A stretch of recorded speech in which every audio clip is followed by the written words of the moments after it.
그제서야 그는 제정신이 들어서 이렇게 말하였다. 내 아버지의 그 많은 품꾼들에게는 먹을 것이 남아도는데 나는 여기서 굶어 죽는구나. 내가 일어나 아버지에게 돌아가서 이렇게 말씀드려야 하겠다. 아버지, 내가 하늘과 아버지 앞에 죄를 지었습니다. 나는 더 이상 아버지의 아들이라고 불릴 자격이 없으니 나를 품꾼의 하나로 삼아 주십시오. 그는 일어나서 아버지에게로 갔다. 그가 아직도 먼 거리에 있는데 그의 아버지가 그를 보고 측은히 여겨서 달려가 그의 목을 껴안고 입을 맞추었다. 아들이 아버지에게 말하였다. 아버지, 내가 하늘과 아버지 앞에 죄를 지었습니다.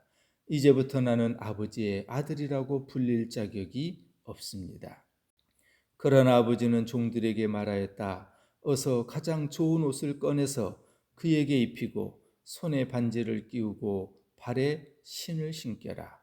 그리고 살찐 송아지를 끌어내다가 잡아라. 우리가 먹고 즐기자.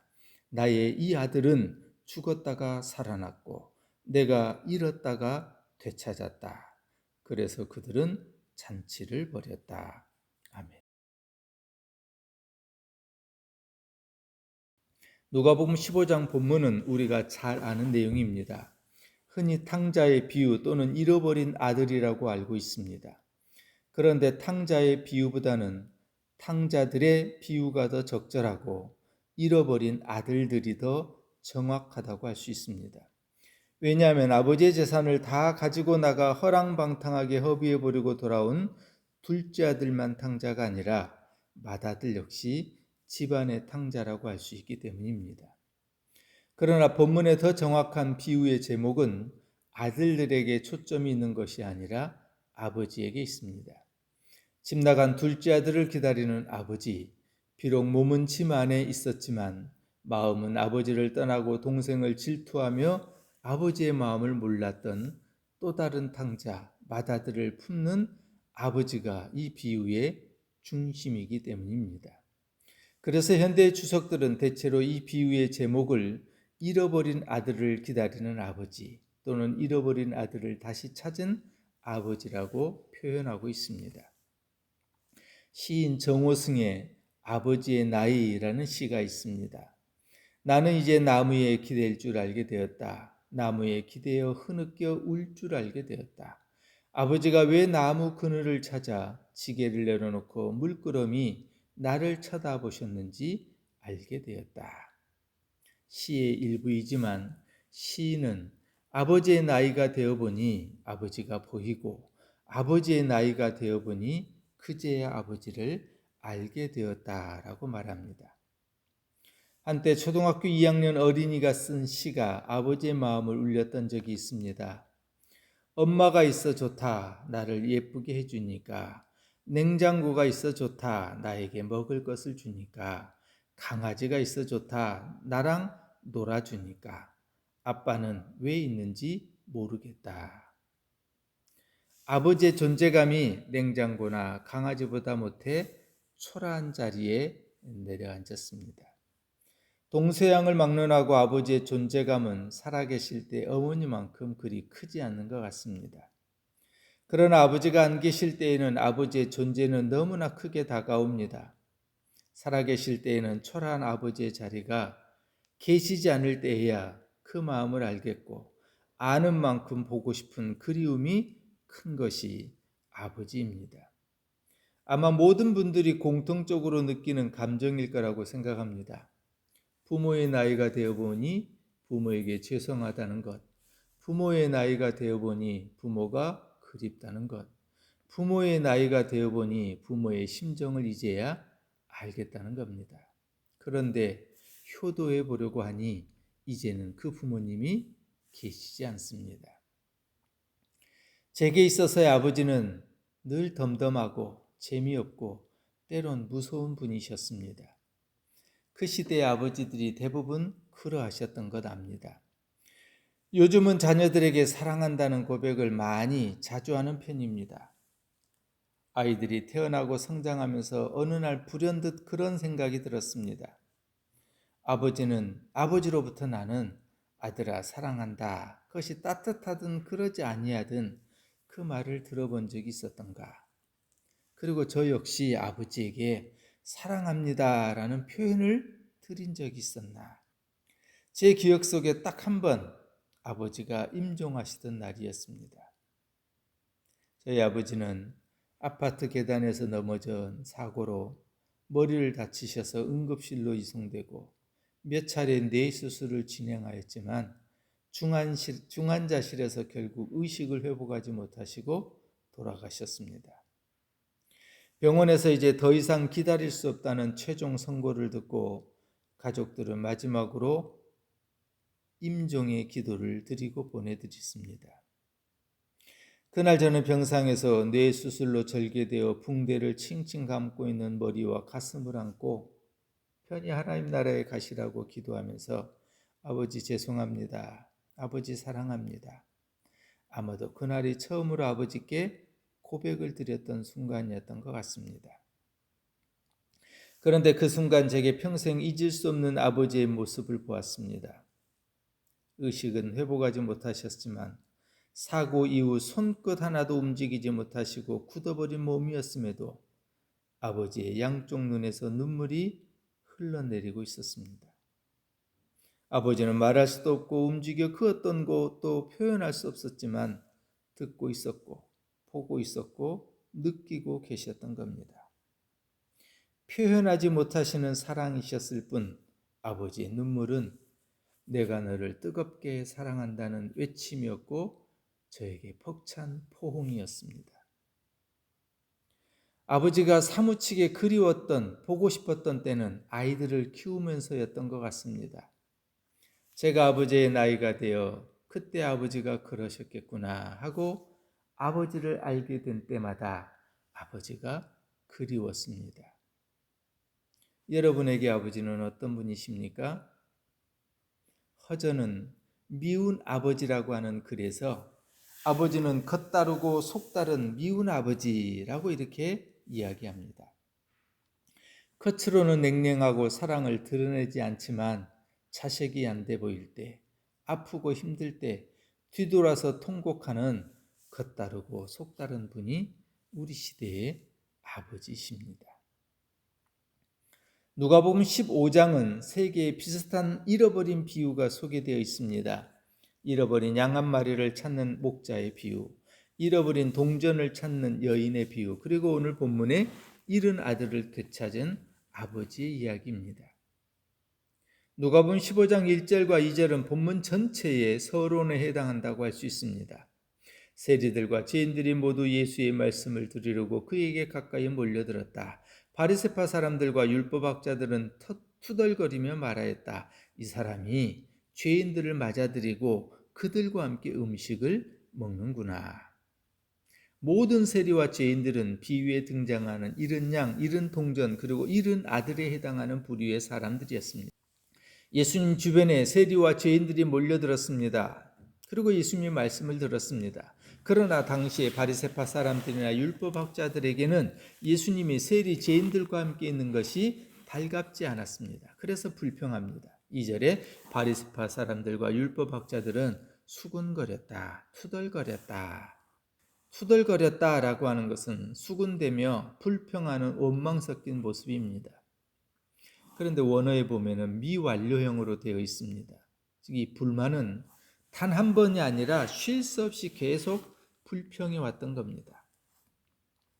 잃은 양 한 마리, 또 잃은 동전을 찾은 이야기에 이어서 잃은 아들을 되찾는 이 아버지 이야기는 사복음서 중에서 유일하게 누가만 기록하고 있습니다. 둘째가 자신의 몫을 달라고 하는 것은 당시의 관례에 어긋난 행동이었습니다. 일반적인 관습은 아버지의 임종이 임박할 때 행해지는 것이었습니다. 그런데 둘째 아들은 아버지에게 유산을 요청하고 아버지는 살림을 각각 나누어 줍니다. 아들들은 자신들의 몫을 받았던 겁니다. 두 번째, 둘째 아들은 아버지의 집을 떠나 먼 나라로 갑니다. 며칠 뒤에 작은 아들은 제 것을 다 챙겨서 먼 지방으로 가서 거기서 방탕하게 살면서 그 재산을 낭비하였다. 그리고 재산을 다 잃은 후 큰 흉년이 들어 모든 사람의 삶이 궁핍하게 되었습니다.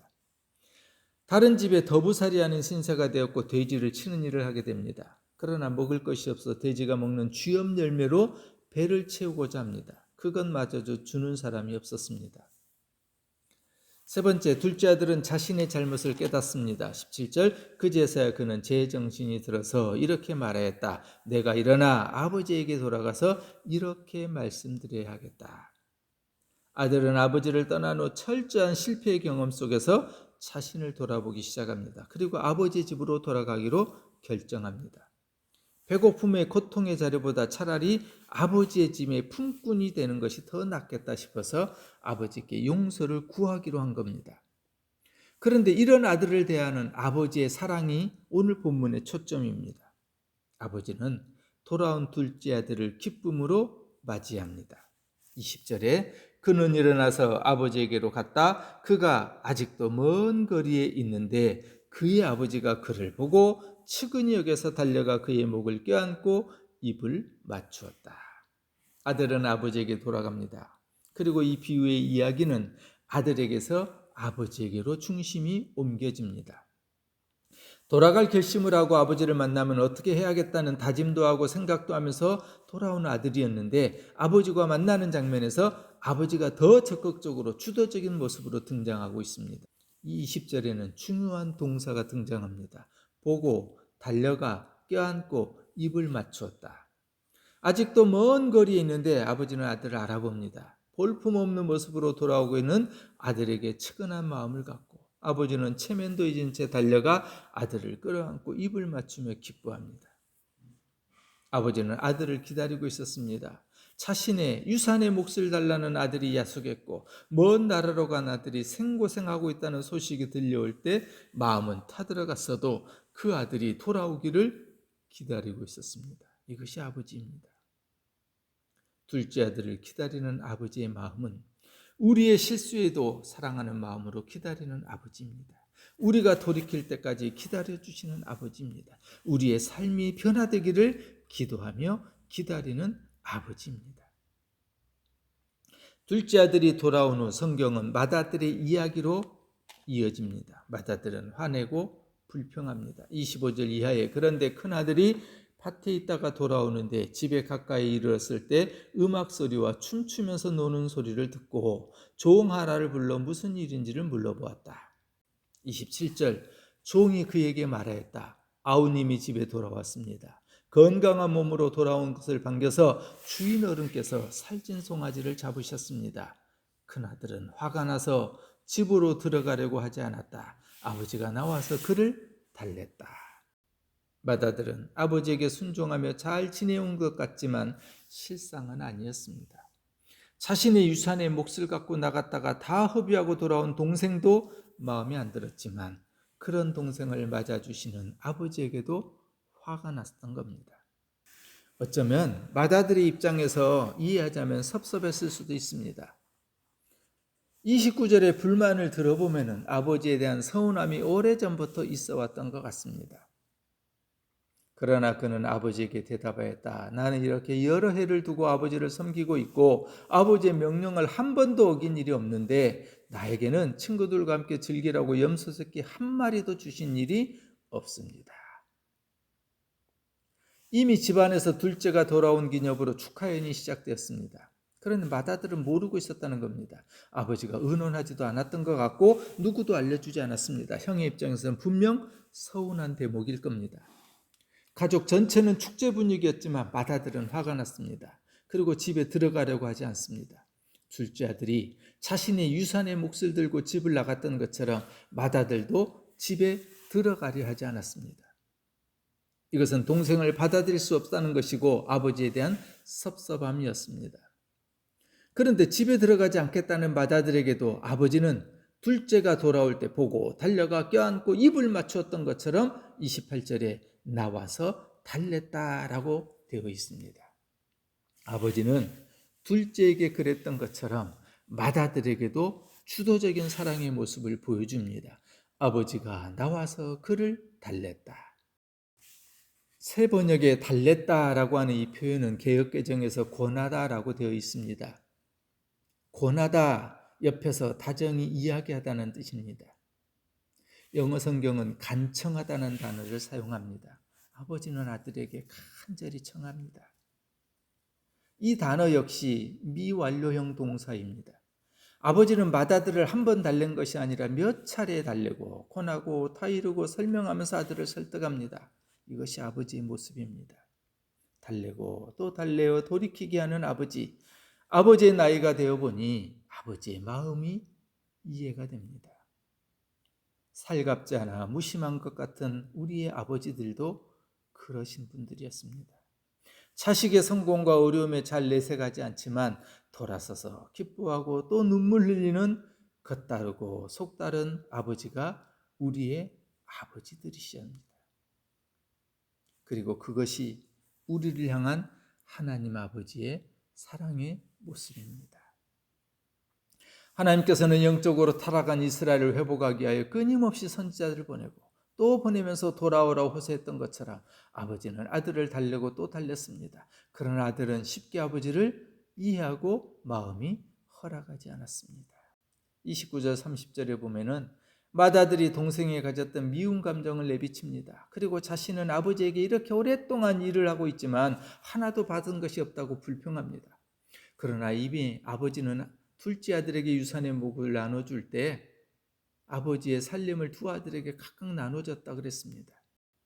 그런데 맏아들은 받은 것이 없다며 아버지의 마음에 상처를 내고 있습니다. 동생을 이 아들 또는 당신의 아들이라고 하면서 동생이라고 부르는 것을 거절합니다.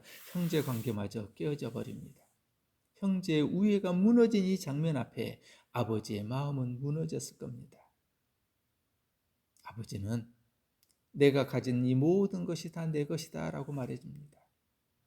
32절에서 아버지는 이 아들, 아버지 아들이 아니라 내 아우, 내 동생이라고 맏아들의 잘못된 표현을 수정해 줍니다.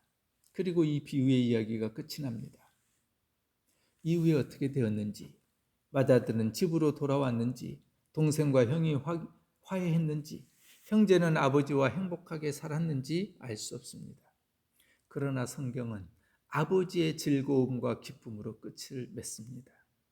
죽었다가 살아난 아들, 잃었다가 되찾은 아들 때문에 기뻐하는 아버지의 이야기가 이 비유의 끝입니다. 맏아들을 기다리는 아버지의 마음, 우리의 실수와 실패에도 모든 것을 품어주시는 아버지, 다시 일어설 때까지 다 이루고 권하고 또 이야기하고 다가오시는 지칠 줄 모르는 사랑을 베풀어 주시는 아버지, 우리의 회복을 누구보다도 온 마음으로 기뻐하시는 아버지. 아버지의 나이가 되고 보니 아버지에게 죄송하고 아버지의 나이가 되고 보니 아버지의 사랑이 보이고 조금은 알 것 같습니다. 그런데 이 비유의 아버지가 우리를 달래고 계시는 하나님 아버지십니다. 잃어버린 아들을 기다리고 달래며 때로는 져주시는 하나님, 나를 버리지 않고 포기하지 않으며 뜨거운 눈물로 바라보시는 하나님, 우리가 주님 안에 온전히 돌아오기를, 우리가 하나님의 자녀로 하나님의 아들로 살아가기를 소원하시는 아버지. 아버지는 돌아온 아들을 위하여 기쁜 잔치를 베푸십니다. 누가복음 15장 전체에 12번이나 즐거움, 기쁨이라는 단어가 등장합니다. 아버지는 죄를 탕감하는 의미로 제일 좋은 옷을 입히고 가족으로 인정하는 가락지를 끼우고 종이 아닌 아들의 상징으로 신발을 신깁니다. 살찐 송아지를 잡고 즐기자고 하십니다. 아버지는 아들이 죽었다가 다시 살아났고 잃었다가 다시 얻었다고 말합니다. 아버지의 나이가 되고 보니 아버지가 보이고 죄송하고 고마운 것처럼 이만큼 믿음의 삶을 살아오면서 하나님 아버지께 부끄럽지 않도록 아버지 하나님의 마음에 기쁨이 되는 믿음의 길을 걸었으면 좋겠습니다. 우리 모두가 그렇게 이제는 아버지의 마음에 기쁨이 되었으면 합니다.